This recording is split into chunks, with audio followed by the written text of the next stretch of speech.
bangherza.com, mengupas dan mencari solusi masalah lingkungan kita.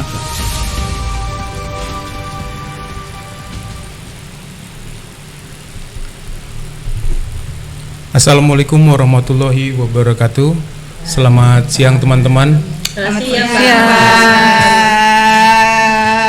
Seru ya kalau udah sama emak-emak ini ya. Masih mbak-mbak juga. Masih mbak-mbak. Mamah muda. Oke, sahabat Ngobras, hari ini kita akan ngobrol-ngobrol ringan dengan teman-teman dari Jaringan Perempuan Padmarini. Siapa mereka? Nanti kita cari tahu. Nah, yang pertama mungkin menyapa dulu ya, teman-teman ini ada baiknya bisa memperkenalkan dulu satu persatu ini siapa aja orang-orang ini yang bergabung di dalam Padmarini. Silakan. Ketua tim kelompok cakir ya. Ya, ini koordinatornya. Oke, thank you Bang Herza. Halo semua pemirsanya bangherza.com. Kami Jaringan Perempuan Padmarini ini terdiri dari 13 perempuan-perempuan tangguh dengan motonya indah mengubah, tajam membedah. Buat.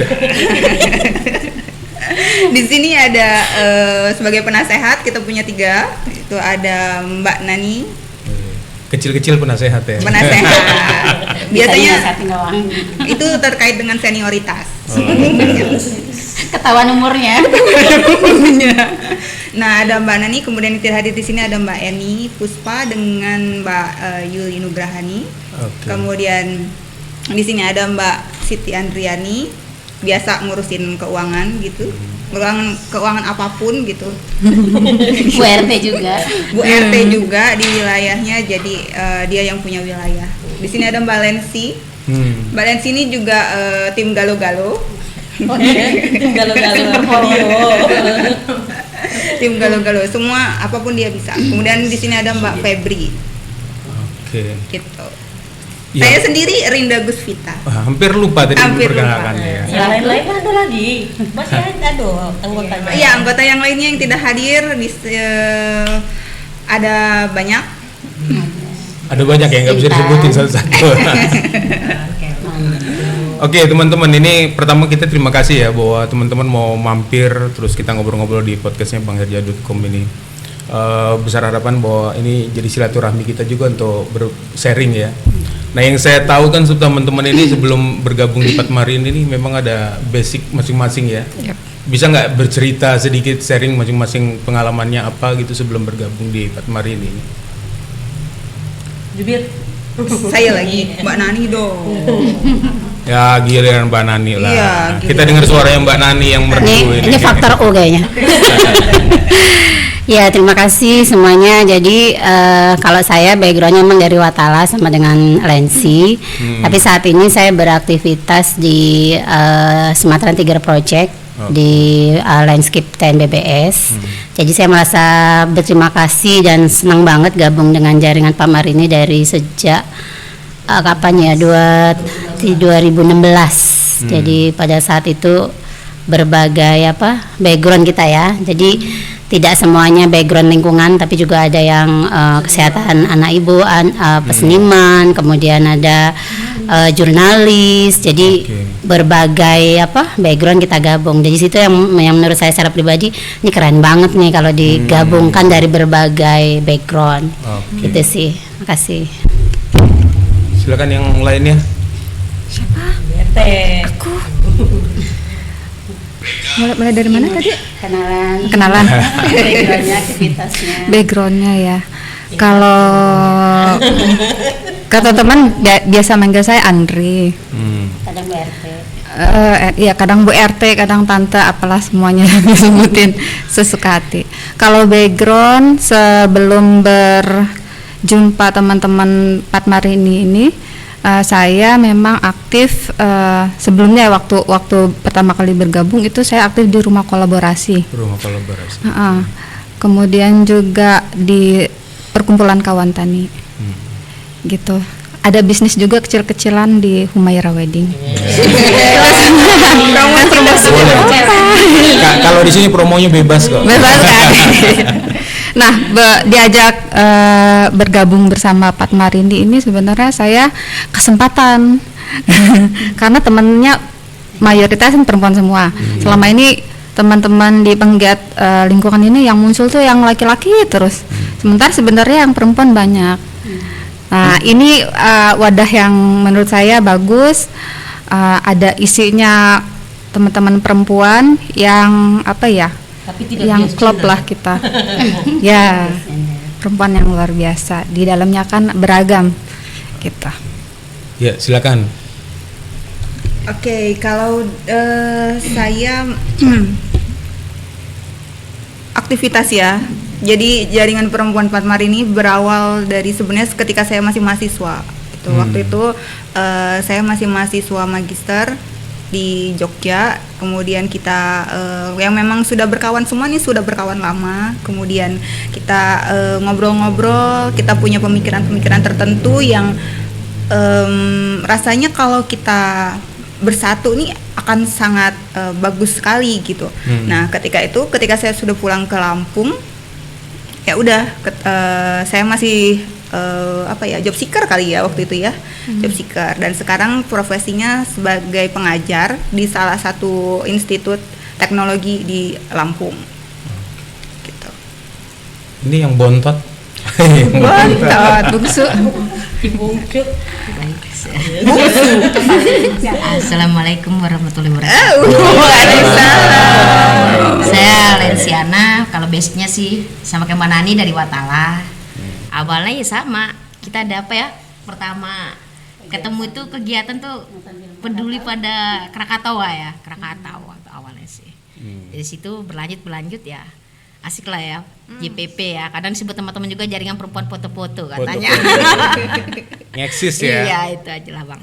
Ya. Kalau saya backgroundnya sama sebetulnya dari lembaga lingkungan gitu kan. Kemudian Nggak usah sedih, santai aja. ini Bang, grogi juga kayaknya Bang. Kan kelas balik. Jadi waktu itu kenapa juga terbentuk JPP seperti tadi yang Bang Herza sampaikan kan, bahwa ini sebuah apa ya, panggilan katanya kan. Panggilan dalam arti gini, ada pemikiran-pemikiran yang mungkin tidak belum atau tidak bisa tersampaikan di lembaga-lembaga yang sebelumnya atau lembaga yang dimana kami bernaung gitu. Kemudian pemikiran-pemikiran itu kan tentunya yang berkaitan bukan hanya persoalan lingkungan tapi juga persoalan sosial yang menyangkut dengan perempuan gitu. Kemudian ngobrol bertiga waktu itu, saya, Rinda, Mbak RT, Mbak Andri gitu. Bagaimana kalau obrolan-obrolan diskusi kita yang hanya cuman 3 orang ini kita kembangkan dengan kita mengajak kawan-kawan kita yang memang punya pemikiran untuk kemajuan di bidang sosial, lingkungan maupun perempuan dan kesehatan gitu Bang. Oke. Jadi kan teman-teman ini dari background beberapa lembaga yang memang notabene sudah menjadi aktivis terus gabung bareng lebih fokus pada persoalan isu perempuan gitu ya. Nah, kalau Patmarininya sendiri itu mungkin harus dijelasin juga itu apa itu? Nama orang kah atau kepanjangan atau apa tuh Patmarini itu? Itu sebetulnya mengambil dari bahasa Sanskerta waktu itu ya. Kalau artinya ini Rinda. Lupa ya. Saya juga lupa artinya. Tapi memang itu adalah Patmarini itu indah dan cerdas. Artinya itu di bahasa Sanskerta gitu kan. Ya, kemudian pada saat deklarasi awal untuk kita mempublish bahwa ini loh ada sebuah forum atau jaringan yang isinya memang pegiat-pegiat lingkungan atau aktivis perempuan dan seniman, bahkan ada jurnalis di situ. Itu di tanggal 28 Oktober tahun 2016. Pas ada Hari Sumpah Pemuda dan juga kita ada launching film tentang Krakatau ya. Waktu itu kenapa kita ambil momen itu? Kita juga akan menunjukkan itu kan ada rasa ketidakpuasan ya kepada pemerintah Provinsi Lampung waktu itu yang akan menjadikan Krakatau sebagai tempat wisata gitu. Tuh awalnya sih gitu Bang. Saya kembalikan ke Ibu Koordinator. Tadi ada yang belum terjawab ya Bang ya. Iya. Jadi untuk mencari nama Padmarini itu kami harus puasa Bang. Guys. Banyak nama awalnya. Banyak nama, jadi kita cari nama, kita tanya sana sini, tanya Google. Akhirnya ketemulah nama Padma. Kenapa Padma? Karena dia teratai, itu biasanya melambangkan keperempuanan. Banyak juga dipakai untuk nama-nama orang-orang Sanskerta gitu kan. Dan Padmarini itu sendiri pada akhirnya satu kesatuan kata dari dua hal, yaitu Padma dan Rini, yang berarti itu tajam dan indah. Wes, mantap. Perempuan itu kan indah tuh, jadi dia akan mengolah sesuatu, mengolah persoalan, mengolah masalah, harapannya mengolah pemikiran-pemikiran mereka menjadi sesuatu yang indah untuk disampaikan kepada orang lain gitu. Baik kalau di kami kan ada jurnalis, ada seniman, jadi ada namanya Dias tuh, dia mengolah persoalan menjadi lagu-lagu. Ada lagu dia yang judul Pulang ke Laut. Naik ke laut gitu ya. Jadi ada juga yang jurnalis itu juga mereka membuat tulisan-tulisan yang bisa menyajikan persoalan itu dengan indah. Tapi juga nggak kalah penting itu tajamnya itu gitu. Kita harus mengerucut tajam pada persoalan sehingga tepat sasaran gitu Bang. Oke. Motonya jadi Padmarini, jaringan perempuan Padmarini, indah mengubah, tajam membedah. Udah kayak ini ya. Oke, ini jadi kan teman-teman bergabung di Padmarini itu karena satu orientasi ya, satu pemikiran bahwa ada satu kajian bahwa persoalan perempuan itu memang benar-benar harus diusung dan ada orang yang cukup fokus untuk membicarakan itu gitu. Nah sekarang yang menarik kan kalau bicara perempuan itu selalu orang bilang soal kesetaraan gitu ya. Nah kalau persepsi teman-teman sendiri sebenarnya apakah kita di Lampung ini kaitannya dengan komunitas kaum perempuan apakah belum setara gitu? Nah kalau misalnya harus setara, setara yang seperti apa gitu? Jangan serius-serius amat gitu ya. Setaranya bisa jadi bapak-bapak, bisa jadi silakan. Ya, yang bontot biasanya. Yang bontot.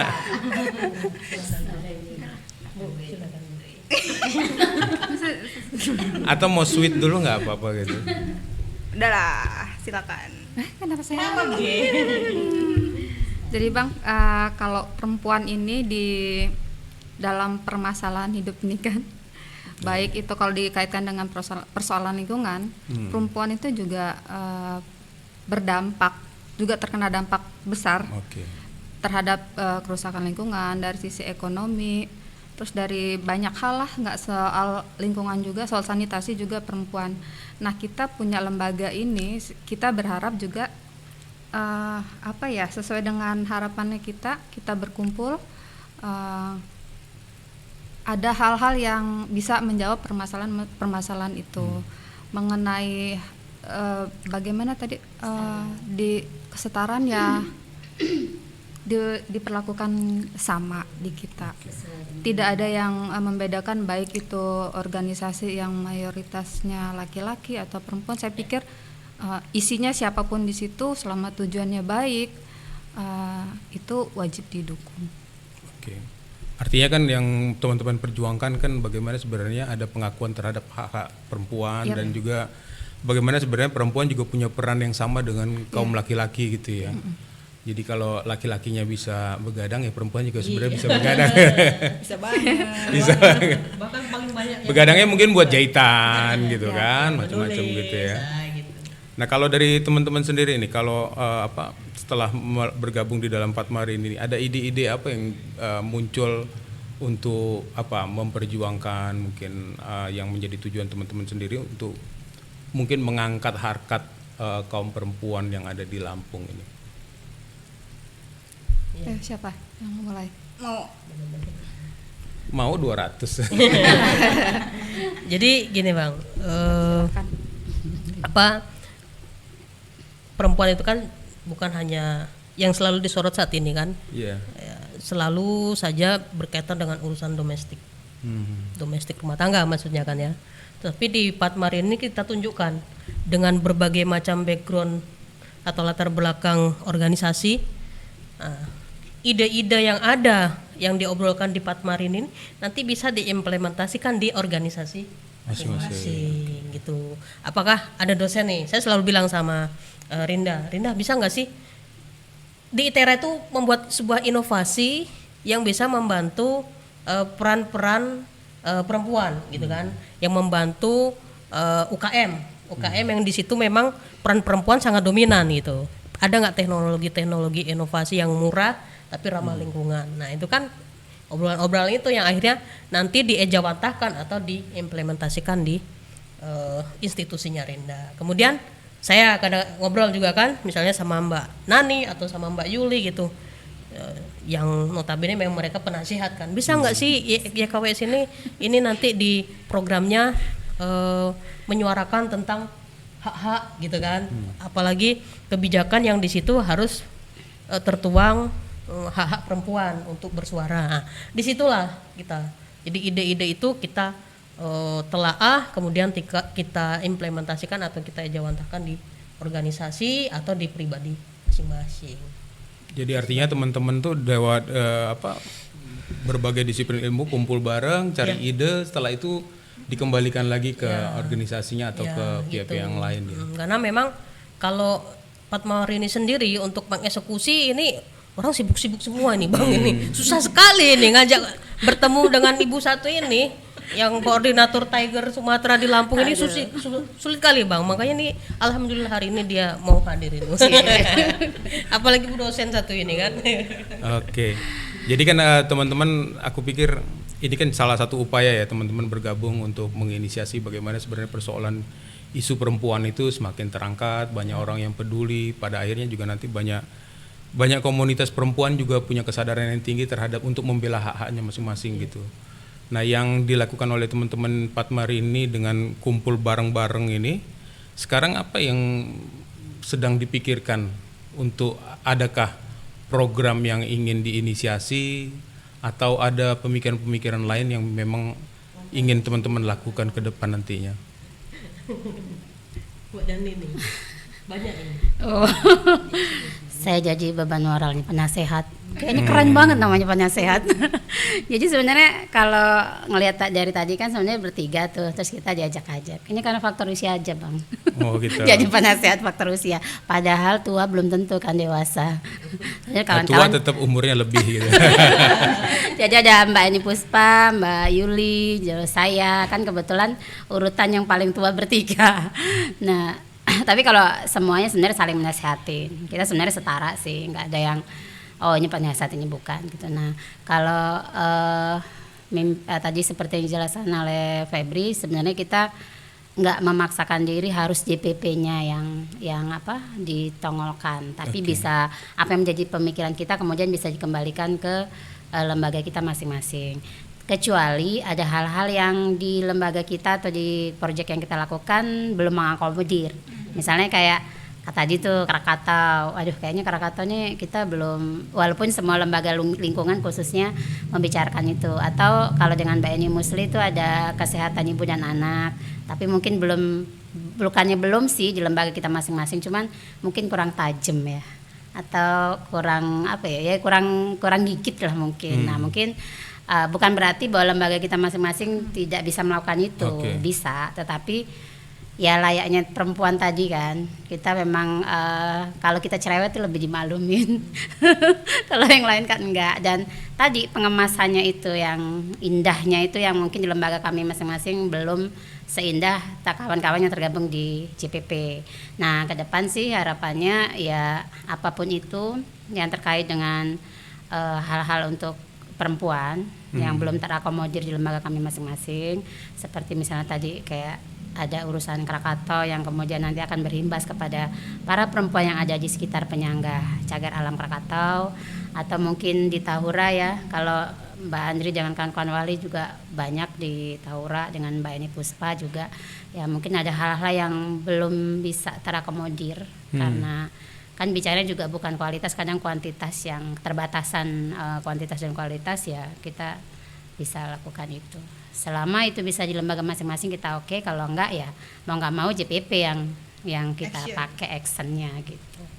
Jadi untuk indah dan tajam tadi dari semua lini sih kita lakukan itu sih. Oke. Jadi artinya memang teman-teman tuh punya komitmen nggak selesai cuman kumpul-kumpul di Padmarini, tapi juga sebenarnya bagaimana ide-ide itu juga nanti dikembangkan di organisasi masing-masing. Nah sekarang terkait dengan apa ya peran perempuan nih, ini kan sekarang menarik nih, kita punya apa pemimpin daerah, ada yang nanti calon dari perempuan segala macam. Sebenarnya kalau teman-teman sendiri melihat apakah memang perempuan itu sudah layak untuk menjadi pimpinan daerah atau seperti apa pertimbangannya? Tadi kan kita bilang soal kesetaraan ya. Calon bupati ini aja. Udah masanya udah banyak. Calon bupati aja. Kalau pertanyaan itu tentunya layak lah Bang. Oke. Negara ini terbentuk ya, Indonesia ini terbentuk dulu juga ada peran yang kuat dari perempuan.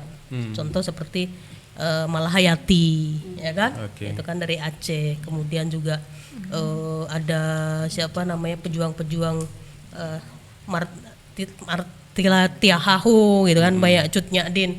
Nah itu sebetulnya sudah menunjukkan bahwa perempuan itu bisa di garda terdepan untuk menuju sebuah perubahan. Nah ini bukan bahasanya politik ya, ini bukan bahasanya politikus, ini bukan ini. Tapi kita juga bisa, kita sangat senang sekali ya. Sekarang banyak sekali lahir pemimpin-pemimpin daerah yang di situ secara gender adalah perempuan, gitu kan ya. Nah, lebih suka lagi bukan hanya sebagai kepala daerah, tapi bila perlu di parlemen itu juga prosentase antara laki-laki dan perempuan itu juga harus seimbang gitu Bang. Sekarang aja mungkin di Provinsi Lampung belum sampai 30% kan. Nah, siapa tahu di 2024 nanti bisa lebih dari 30%. Iya, kenapa saya tanya itu? Saya ingin memastikan bahwa teman-teman tuh punya komit yang besar ketika bicara tentang perempuan. Ya. Jadi mau bicara tentang pemimpin daerah kah, mau bicara pimpinan perusahaan kah, atau di apapun, artinya perempuan itu punya kapasitas yang mumpuni gitu ya. Hanya memang soal kultur budaya kita yang kadang-kadang menutup itu, sehingga memang kelihatannya perempuan nggak bisa ngapa-ngapain, tapi sebenarnya ruang itu sangat terbuka dan bagaimana sebenarnya itu bisa dikembangkan. Nah mungkin terkait dengan kultur dan budaya ya, mungkin teman-teman juga bisa memberikan semacam advice gitu ke masyarakat kita gitu. Apa sih yang harus dilakukan oleh perempuan-perempuan sekarang ini? Apalagi di zaman modernisasi ini kan semua ruang itu terbuka gitu loh. Hanya memang karena kita orang timur tetap budaya itu tetap kita jaga, terus ada batasan-batasan secara etik itu yang harus kita kembangkan. Nah, mungkin teman-teman punya satu apa ya untuk memotivasi lah. Ini perempuan-perempuan harus seperti apa sih sekarang itu? Silakan Kakak Lens. Kakak Lens ini suaranya merdu Bang. Iya.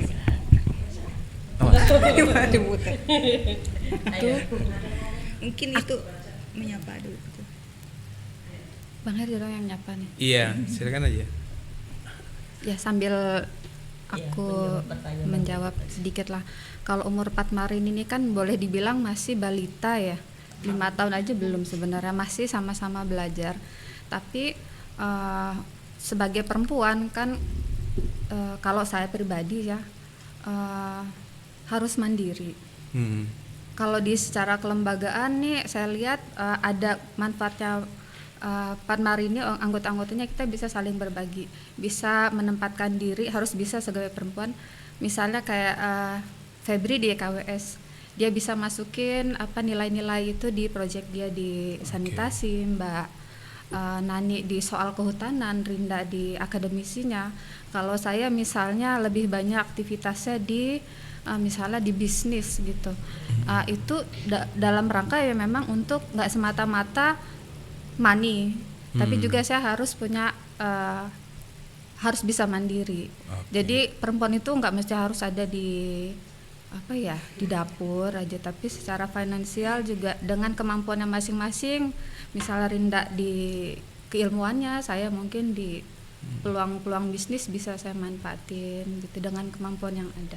Jadi jangan hanya diam. Misal pun ada Apalagi kalau misalnya perempuan yang single nih, yang single, yang single, maksudnya dia punya beban sementara suami nggak ada anak-anak.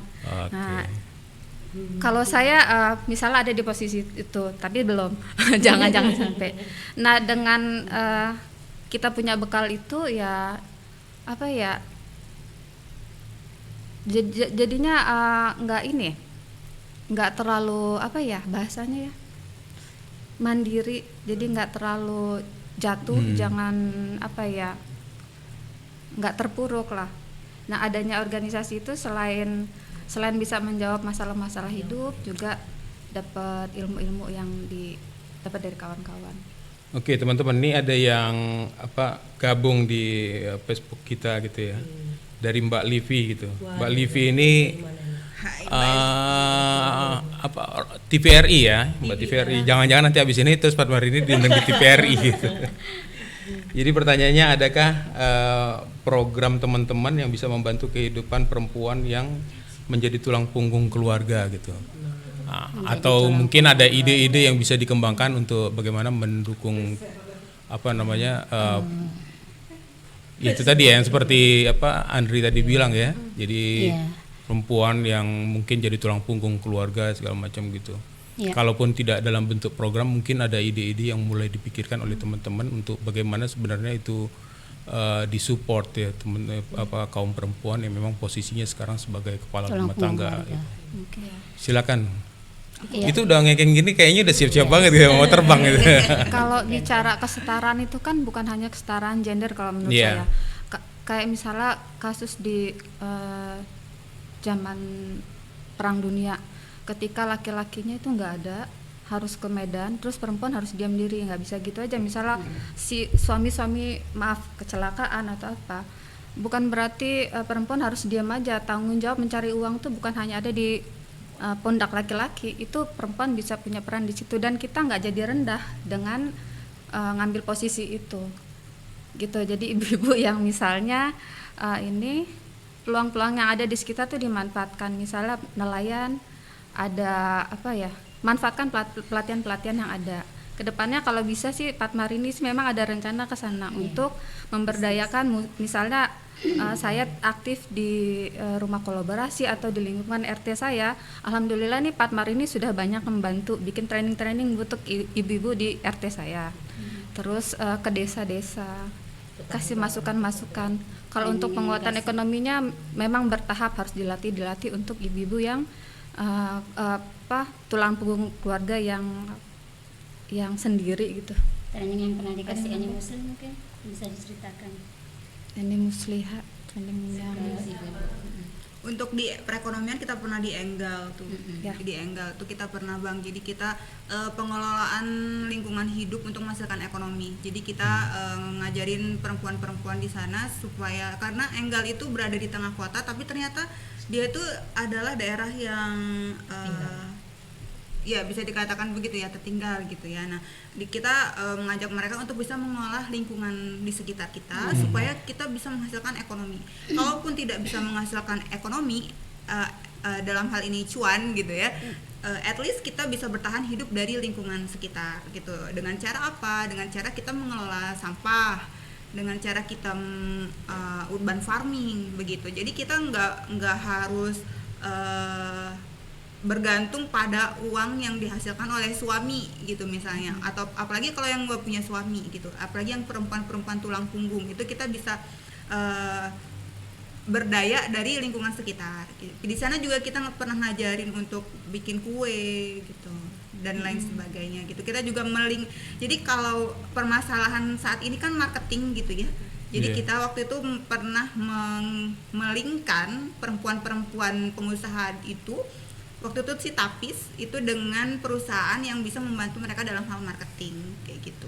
Itu salah satu contohnya. Contoh lainnya juga kita juga di pinggiran hutan untuk perempuan-perempuan pengelola hutan juga kita ada pernah melakukan training semacam itu. Tapi kita baru memang untuk di situ baru tahap transfer knowledge gitu, karena yang kita harus bangun itu kan mindset, dan itu susah sekali gitu. Kalau saya pribadi di kampus memang membangun mindset dari anak-anak mahasiswa, karena ternyata kalau mahasiswanya sendiri aja yang nantinya mereka akan jadi generasi yang well educated, ternyata pemahaman soal keperempuanannya nol, itu ternyata juga bakal jadi generasi yang akan membebani masyarakat gitu. Jadi kalau saya tuh kadang-kadang mahasiswa gini Bang, aduh tugas banyak banget nih, mending kawin aja deh gitu kan. Kamu pikir kawin itu enak gitu. Enak gak sih? Enak lah. Pertamanya aja enak ya. Iya, jadi mereka tuh mikirnya tuh kayak udahlah saya nikah aja daripada pusing-pusing mikirin tugas, skripsi apalagi kayak gitu. Nah, itu mindset yang harus kita bangun dari anak-anak mudanya gitu. Dan itu dari anak-anak mahasiswa yang pada dasarnya mereka itu well educated gitu. Gimana dengan anak-anak lain yang nggak sempat mengenyam pendidikan? Berarti pemahaman mereka itu lebih jauh lagi daripada kesetaraan gender itu sendiri gitu.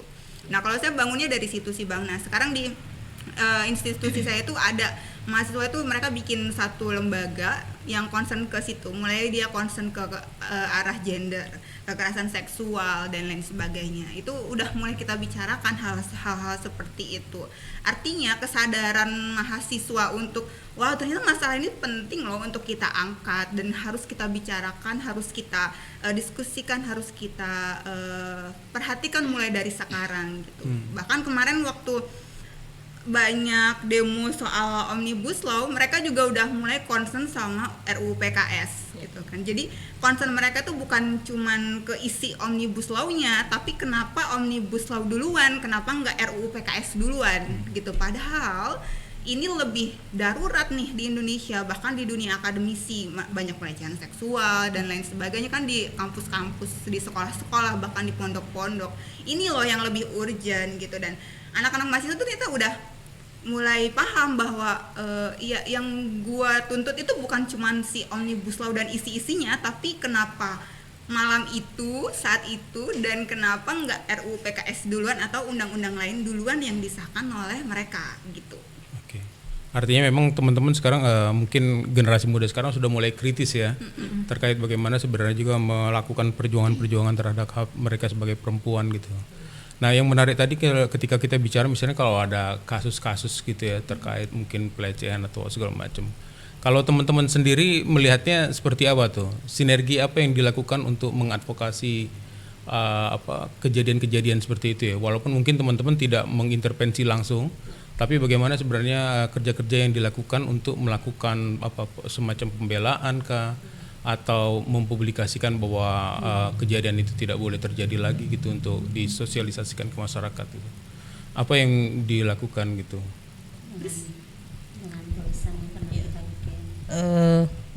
Ini di JPP kan ada kebetulan dia seorang konselor ya, Justice and Peace, Mbak Yuli Nugrahani yang biasa menangani persoalan-persoalan pelecehan seksual, kemudian hal-hal buruh migran, banyak sekali yang dia tangani, terutama yang berkaitan dengan manusia, maksudnya orang ya gitu kan. Kemudian juga human trafficking gitu. Nah, Mbak Yuli ini sebetulnya banyak sekali ya yang sudah beliau lakukan gitu kan, untuk, dan itu juga disuarakan juga ke kita. Dia memberikan knowledge kepada kita bahwa kalau kita melihat kejadian yang itu berkaitan dengan pelecehan seksual di lingkungan kita, umpamanya di tetangga kita atau di sekolahan kita atau di kampus kita, dia selalu mengingatkan jangan berdiam diri. Ya, jangan kita berdiam diri, karena orang yang menjadi korban itu butuh support, tapi bukan bulian. Karena yang stigma yang ada di masyarakat itu, kalau korban pelecehan seksual itu pasti dianggap negatif gitu kan, padahal dia butuh support gitu. Nah, itu bisa apa yang bisa kita perbuat? Ya kita bisa ikut membantu melaporkan, kemudian kita juga bisa mengpublish atau memblow up, tapi dengan memberikan inisial ya, karena nggak semua korban pelecehan seksual itu mau publish identitasnya gitu. Kemudian kita juga bisa menguatkan dari sisi psikologisnya gitu. Dari sisi psikologisnya tentunya juga harus intens gitu. Ya, ini yang saya pelajari dari apa yang dilakukan Mbak Yuli selaku penasihat JPP selama dia berpengalaman ya dalam menjadi konselor di Justice and Peace gitu Bang. Oke. Terus kalau misalnya terhadap kasus-kasus ini, apakah teman-teman di Padmarini juga melakukan semacam pendampingan gitu atau advokasi atau sebagai jejaring yang menghubungkan ke lembaga-lembaga lain sebagai lembaga advokasinya? Jadi kalau yang selama ini diperbuat lebih kepada menghubungkan.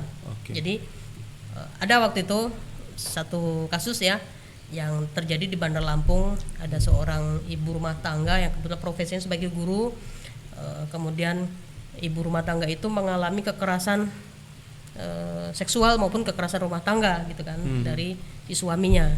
Nah, kebetulan ibu itu ngontak ke saya gitu. Iya. Saya juga harus berkomunikasi kepada orang yang lebih ahli yaitu Mbak Yuli kan. Mbak Yuli bagaimana ini untuk menangani ini? Ya nanti dihubungkan ke apakah langsung ke Komnas Perempuan atau ke kalau memang itu harus ada delik ini ada kasus hukum yang memang harus ditangani ya kita sampaikan ke teman-teman LBH untuk bisa mendampingi gitu sih Bang. Oke.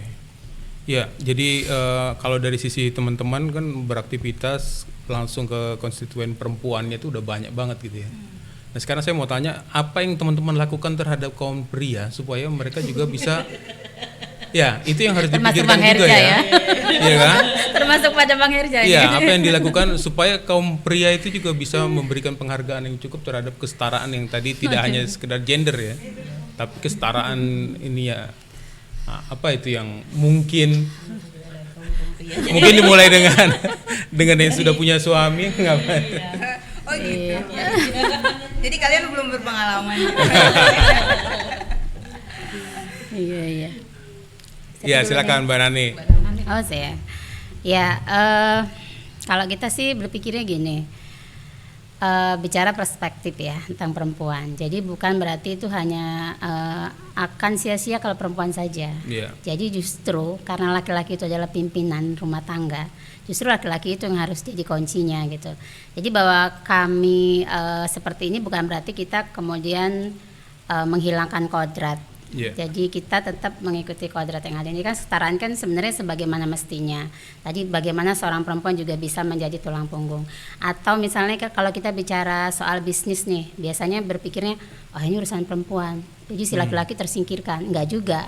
Kita nggak pengen juga ada laki-laki yang termarginalkan untuk urusan ini gitu kan. Jadi menguasai dominannya perempuan. Jadi semua kita menilainya setara. Nah kalau kayak saya kebetulan di antara mereka saya sudah punya anak gadis juga 3 perempuan semua. Jadi memang ini hal-hal yang harus disampaikan. Kemudian cara kita menyampaikan kepada para laki yaitu tadi, walaupun laki-laki bahkan mungkin di lingkungan pekerjaannya tidak ada perempuan, mau nggak mau ya perspektifnya tetap harus memikirkan perempuan. Jadi harus disampaikan dengan informal, mungkin juga lewat teman-teman yang jurnalis tadi menuliskannya dengan gaya yang mungkin bisa menyentuh hati laki-laki. Itu kan keahliannya teman-teman perempuannya biasanya, bagaimana mengemas bahasa yang lebih indah dan tapi tidak meninggalkan, tetap tajam gitu, tapi dikemasnya dengan sesuatu yang lebih indah bahasanya. Kalau Kira-kira Bang gitu. Heri ini perempuan tuh harus seperti apa sih Bang? Balik kita nyanyi kita. Ya, perempuan harus baik-baik dan menyenangkan. Iya, karena aku pikir kan kalau bicara tentang perspektif perempuan itu ya tidak hanya perempuannya saja yang berjuang, tapi memang harus ada support dari para lelaki. kaum laki-lakinya gitu ya. Bukan berarti kaum laki-laki harus kewanitaan ya, bukan. Enggak. Jangan pula merubah kaum pria menjadi kaum perempuan. Nah, Gitu. itu bahaya lagi. Nah, yang terakhir saya mau tanya ke teman-teman nih. Jadi kalau udah punya pemahaman tentang perspektif perempuan, bagaimana sebenarnya semua orang bisa memberikan penghargaan yang cukup dan lebih gitu terhadap perempuan. Terus apa yang dilakukan di tingkat keluarga atau di rumah tangga? Bagaimana yang punya suaminya apakah sudah punya pemahaman tentang itu? Karena memang ada di beberapa tempat tuh saya lihat ini kultur ya, budaya gitu. Jadi perempuannya kerja sampai naik-naik, ngechat gitu. Suaminya santai-santai gitu. Dia lagi duduk ngerokok, dia ngadu ayam gitu. Tapi itu ya, tapi di tempat itu kultur gitu. Jadi itu dimaklumi gitu. Nah, tapi di tempat kita gitu nggak berlaku seperti itu gitu kan. Artinya perempuan itu kayaknya ditaruhkan di tempat yang indah, yang bersih gitu. Terus suaminya yang ini. Nah, kalau sudah lihat lakukan itu kayaknya nggak perspektif juga gitu. Artinya tadi kita bilang kan perempuan nggak cuma di dapur aja, tapi dia bisa beraktivitas segala macam gitu. Ya, ini kayaknya karena paling tua nih. Ya, seperti yang saya bilang tadi, kalau kan sesuatu itu ditempatkan pada layaknya. Jadi kalau sebuah guci yang indah taruh di toilet yang kotor juga nggak pas gitu kan. Jadi ya nggak menarik. Jadi itu sih bagaimana PR-nya adalah kita memberikan pengertian pada suami kita bahwa kita sebagai perempuan itu tidak hanya dibutuhkan di dalam keluarga buat suami dengan anak-anak, tapi dibutuhkan juga buat orang lain. Jadi ketika suami merasakan bahwa kita mempunyai potensi yang dibutuhkan orang dan itu akan berguna, insya Allah suami kita mengerti. Anak-anak kita pun akan mengerti, karena biasanya paling berat perempuan nih, anak-anak nih. Apalagi saya punya anak 3 gadis semua gitu kan. Jadi memang kritiknya akan tajam gitu loh. Seorang perempuan kelayapan malam-malam keluar kota gitu kan. Tapi kemudian ketika kita jelaskan, kita ajak mereka menyatu dengan pekerjaan kita, sekali-sekali kita ajak nimbrung, insya Allah mereka lebih mengerti. Karena saya pikir perempuan manapun, apalagi zaman sekarang, itu apapun tuh bisa dilakukan walaupun dari rumah, nggak harus keluar rumah. Tapi bukan berarti orang sering keluar rumah itu negatif, tidak juga. Jadi tergantung bagaimana kita mengemasnya. Iya, jadi aku ingat ada satu iklan produk ya. Kalau teman-teman suka atau nggak sengaja nonton di TV gitu, jadi begitu orang tuanya, bapaknya pulang, terus dia lihat anaknya lagi menggambar gitu. Terus yang digambarnya itu ibunya, terus dia bapaknya bilang, kok kamu gambar ibumu superwoman, kata dia. Terus anaknya itu dengan santai dia jelaskan, habis bekerja, pulang terus langsung masak lagi gitu. Terus bapaknya itu berpikir, akhirnya bapaknya bantu juga ke dapur gitu. Nah, artinya memang ada perspektif yang menurut aku itu pesan yang menarik, tapi kalau nggak kita nggak betul-betul kita dalamin kayaknya biasa-biasa aja, tapi ternyata itu perspektif ininya luar biasa gitu. Artinya memang kaum pria itu juga harus berbuat yang sama. Jadi kalau dulu mungkin kita pernah sama-sama dapat pelatihan tentang gender ya, perempuan itu berapa jam begitu bekerjanya kayaknya nggak habis-habis gitu. 25 jam. Nah, Dari matahari terbit sampai matahari terbenam. iya, sementara kaum pria kayaknya cuma bekerja tuh ya dari pagi sampai jam 3 sore selesai gitu kan. Tapi perempuan masuk dapur, masuk ini, dan semua dihitung sebagai sebuah pengabdian gitu. Oke teman-teman, menyenangkan ngobrol dengan teman-teman, bicara tentang bagaimana perspektif perempuan ke depan. Perjuangan yang nggak selesai di sini, masih harus banyak dilakukan. Karena memang melewat organisasi seperti yang teman-teman buat ini kan hanya mengintervensi sedikit orang. Tapi pada akhirnya teman-teman adalah menjadi pionir yang bisa kembali ke lembaganya masing-masing dan juga memberikan intervensi yang besar untuk skop yang lebih luas gitu.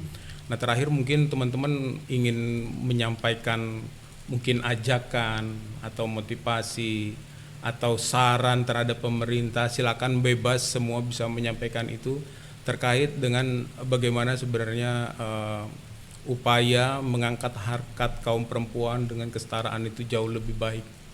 Nah ini harus ngomong semua, yang kecil nggak boleh ngecilin badannya. Silakan mungkin dari Mbak Nani. Iya, bagi pemerintah mungkin atau bagi kaum pria, bagi pemerintah lah khususnya, terutama pejabat-pejabat yang pria ya, karena kalau yang perempuan juga kadang-kadang perlu juga, belum tentu perempuan juga punya perspektif gender. Jadi harus paling tidak melihat sisi perempuan itu kadang-kadang ada sesuatu yang tidak terfikirkan oleh laki-laki. Jadi siapapun perempuannya itu harus tetap diberi kesempatan, diberi ruang untuk memperlihatkan potensinya, karena sekecil apapun itu kadang-kadang yang kita pikir kecil ternyata itu memberikan dampak yang sangat luar biasa yang ternyata selama ini tidak kita pikirkan. Jadi jangan menutup ruang. Bukan berarti selama ini tidak cukup, tidak memberikan ruang, mungkin lebih diperluas lagi ruang-ruang untuk perempuan gitu. Terima kasih. Mbak Andre. Aku banyaknya. Ya kalau saya mungkin yang lain nanti ditambahin yang lain. Kalau saya lebih ke RUU PKS untuk diselesaikan. Bukor. Oke, kalau saya ngambil sudut masyarakat yang paling kecil, keluarga gitu. Jadi semua itu bermula bagaimana kita dalam membangun keluarga. Yang belum berkeluarga maaf ya. Iya, tentang keluarga. Iya Bang, jadi perspektif itu dimunculkan ketika kita berniat untuk membangun sebuah keluarga, karena keluarga itu adalah suatu teamwork gitu ya. Jadi dan suami itu bukan support system istri, tapi mereka adalah main system gitu. Harusnya itu main system. Jadi bukan cuman suami mensupport istri, istri mensupport suami, tapi mereka adalah teamwork. Jadi mereka adalah main system. Kalau salah satunya itu rusak, berarti ya sistemnya secara keseluruhan rusak gitu. Kalau dia hanya support system, ya dampaknya tidak akan terlalu besar gitu. Saya pikir kayak gitu. Jadi kalau saya bilang tuh kalau kamu mau nikah coba sama pacarmu tanyain dulu 30 pertanyaan ini. Saya punya 30 Banyak amat 30. pertanyaan. Jadi kalau ada yang tidak cocok, dipikirkan lagi, dia layak nggak sih sebenarnya jadi pasanganmu gitu. Itu baik perempuan maupun laki-laki itu Bang berlaku. Jadi benar tadi 50 lebih banyak lagi Bu Direktur. Jadi kalau kata Mbak Nani tadi perempuan pun belum tentu berperspektif gender gitu. Jadi memang itu yang harus PR kita tuh di situ gitu. Oke. Lensi. Akhirnya Ya intinya bahwa menyadari bahwa Kok kayak ibu bupati gitu ya? dia menyadari bahwa kita itu sebenarnya sama lah Bang, setara. Jadi menempatkan perempuan di wayahnya dan laki-laki, tetapi kita harus kolaborasi kalau kata bahasa kerennya. Nggak bisa sendiri-sendiri juga menempatkan perempuan di atas atau laki di atas. Tapi ya itu berdasarkan teman-teman yang cerita, ya kalau mereka udah bangun keluarga, nanti kami coba kalau kami bangun keluarga lagi. Mudah-mudahan habis ini langsung dapat keluarga ya. Ya, kalau saya ini sebagai pesan juga kepada pemerintah, sebisa mungkin pemerintah itu juga memberikan ruang yang besar kepada kaum perempuan gitu ya. Iya. Dalam bersuara apapun itu, mau dalam perencanaan juga harus dilibatkan, perencanaan pembangunan pada saat eksekusi maupun pada saat evaluasi dari pasca sebuah pembangunan itu. Kemudian hak-hak perempuan yang harus diberikan juga harus diberikan gitu. Sebagai contoh ini karena kaitannya dengan yang saya amati di sarana publik aja, bukan hanya perempuan tapi juga untuk kaum disabilitas ya. Kita harus menyuarakan untuk itu. Jadi masih banyak sekali di sarana-sarana publik itu yang kebutuhan perempuan, ini bicara toilet Bang. Iya. Kebutuhan perempuan di toilet itu waktunya lebih lama loh, dan kebutuhan airnya lebih banyak gitu kan. Tapi kalau kita lihat di tempat-tempat publik, toilet yang ada itu kan tidak ada pembeda antara laki-laki sama perempuan. Terus kalau kita lihat itu nggak ada tempat sampah kadang-kadang, airnya aja kadang nggak ada. Nah, pas pada saat perempuan lagi ada fasenya kan, perempuan setiap bulan menstruasi itu kan butuh air, butuh tempat sampah untuk membuang pembalutnya itu. Nah ini hal sepele yang seharusnya diperhatikan oleh pemerintah. Hal itu aja dulu. Yang lain-lain masih banyak tentunya. Kalau perempuan harusnya ada 5 toilet, kalau laki misalnya 2. Ada perbandingannya Ya lebih itu banyak ada perempuan. rasionya juga.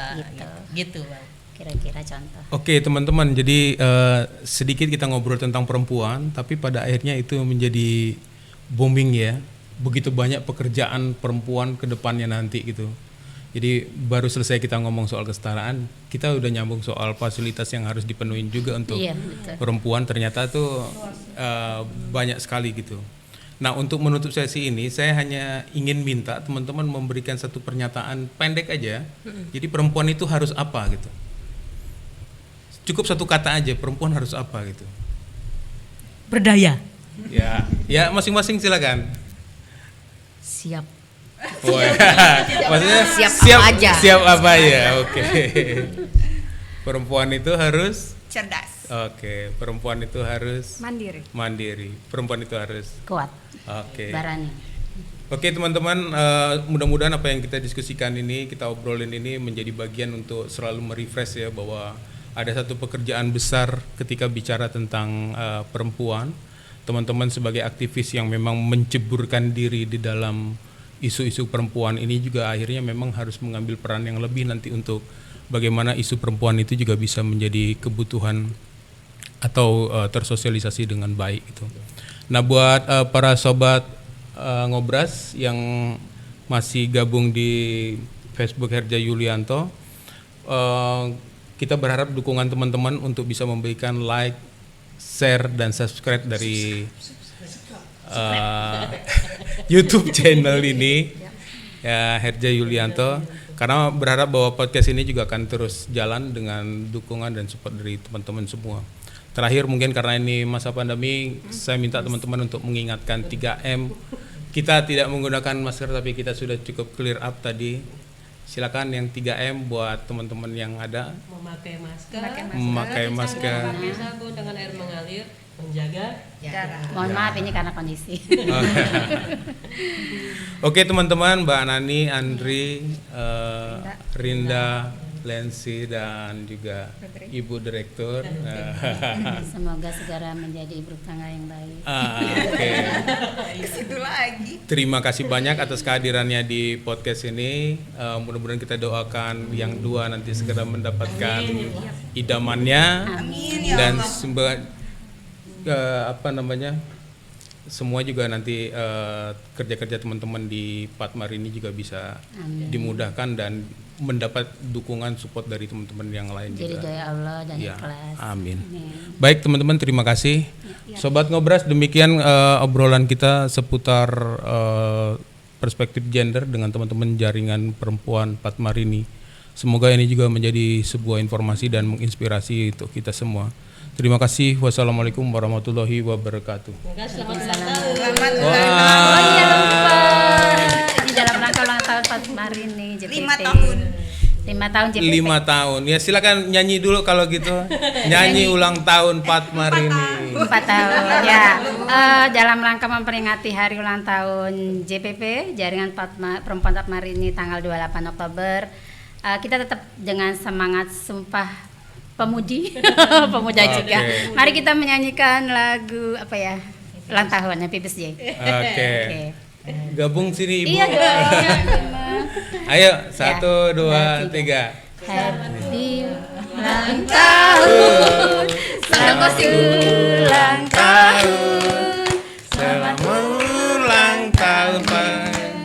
Selamat ulang tahun. Happy birthday, happy birthday to you, happy birthday to you, happy birthday JPP, semoga sukses dunia akhirat. Amin.